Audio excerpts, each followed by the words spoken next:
Friends, welcome to my YouTube channel UPSC journey. तो friends, आज के इस वीडियो में मैं आपको बताऊंगी कि जो मैंने अमेज़ॉन से वाइट बोर्ड मंगाया था वो मुझे किस तरह से मेरी पढ़ाई में हेल्प करता है। तो देखो, आपको पता है कि यूपीएससी जर्नी में, यूपीएससी प्रिपरेशन में आपकी रिवीजन बहुत इंपॉर्टेंट रोल प्ले करती है। अगर आप पढ़ रहे हो और उसे रिवाइज नहीं कर रहे हो तो उस पढ़ाई का कोई भी यूज़ नहीं है। तो इसी तरह से मैं भी अपनी रिवीजन करती थी रोज़।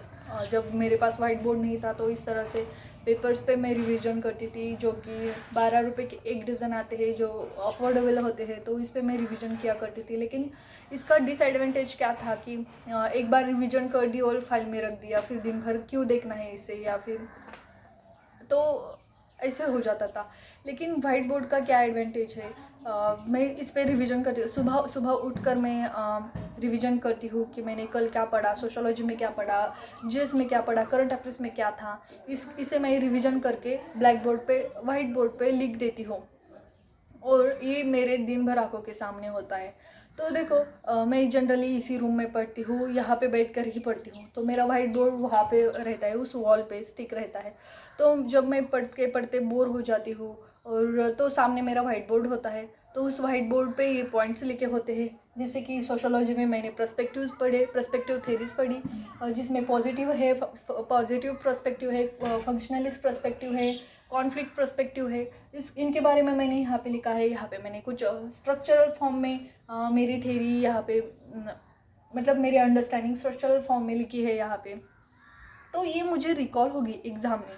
जब भी कॉन्फ्लिक्ट, सपोज एग्ज़ाम में कॉन्फ्लिक्ट पर्सपेक्टिव बारे में पूछा गया सोशोलॉजी के, तो मुझे रिकॉल होगा कि मैंने वाइट बोर्ड पे क्या लिखा था, कैसे मैंने डायग्राम बनाई थी, क्योंकि ये दिन भर मेरी आंखों के सामने रहने वाला है आज। और एक विजुअलाइजेशन होने वाली है मेरे ब्रेन में, तो एक फिक्स हो जाएगा कि अच्छा, conflict perspective, mode of production, relation of production and all those things. Okay, अभी यहाँ पे एक्सप्लेन नहीं करूँगी मैं आपको, वरना ये पूरी वीडियो बोरिंग हो जाएगी आपके लिए। तो ऐसे डेली करंट अफेयर्स, इनसाइट में क्या था, एंटी डोपिंग बिल क्यों था, ये सारी चीज़ें, जीएस में क्या पढ़ा।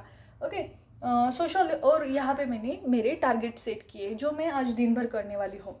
तो हमेशा नोटबुक निकालना, उस पर टू डी लिस्ट लिखना और उस पर टिक मार्क वगैरह वगैरह वगैरह, तो वो तो होता ही है, आप वो कर सकते हो, उसमें कोई प्रॉब्लम नहीं है। लेकिन मुझे ये ज़्यादा अच्छा लगता है कि ब्लैक बोर्ड पे लिखा कि, और ये हमेशा आपके सामने ही होता है कि अरे सोशोलॉजी के बाद मुझे जीएस करना है, सोशोलॉजी के बाद जीएस करना है। तो ये सारी चीज़ें हमेशा आंखों के सामने होती है। और जब मैं क्या करती हूँ, जब मेरा एक सेशन ख़त्म हो जाता है, सपोज़ मेरा सोशोलॉजी का सेशन है वो ख़त्म हो गया, तो मैं इस तरह से डस्टर लेती हूँ और उसे फटाक से इरेज कर देती हूँ। तो अच्छी फीलिंग आती है इरेज करने में, और आपके सेशंस भी कम कम होने लगते हैं। जहाँ कि आपको 4 सेशन करने होते हैं तो आपके पास 3 ही बचते हैं, फिर 2, फिर 1।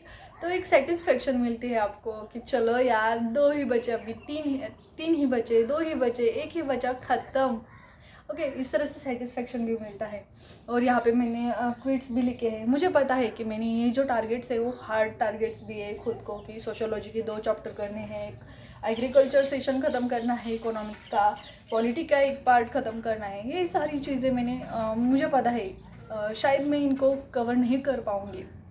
तो यहाँ पे मैंने लिखा है कि बेबी एटलीस्ट ट्राई तो कर, कुछ नहीं, सब कुछ नहीं, लेकिन कुछ तो कर पाएगी ना। Not everything but something is better than everything. Okay, तो इस तरह से वाइट बोर्ड का यूज़ कर रही हूँ मैं, और इस तरह से ही मेरा वाइट बोर्ड मेरा फ्रेंड बन गया है मेरी यूपीएससी जर्नी में।